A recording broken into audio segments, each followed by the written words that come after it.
அச்சுறுத்தல், அத்துமீறல், அசம்பாவித சம்பவங்கள் நடந்தால் காவல்துறை தனது நடவடிக்கையை சட்டப்படி செய்யும்.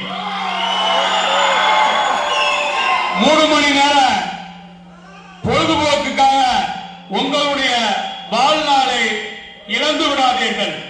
மறுபடியும் சொல்லுகிறேன், 3 மணி நேர ஒரு இன்ப கண்டுகளிப்புக்காக உங்களுடைய எதிர்கால வாழ்க்கையை நீங்களாகவே சீரழித்து விடாதீர்கள்.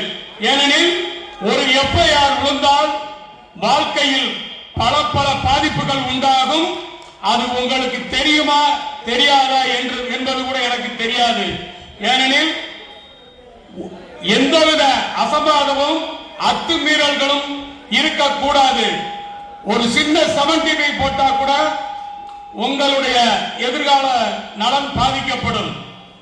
தயவு கூர்ந்து மீண்டும் மீண்டும் வலியுறுத்துவது என்னவென்றால், யாரும் வெடிபொருட்களையோ வேறும் அத்துமீறிய அசம்பாவித சம்பவங்களை ஈடுபடக்கூடாது என்பதுதான் காவல்துறையின் அன்பான வேண்டுகோள்.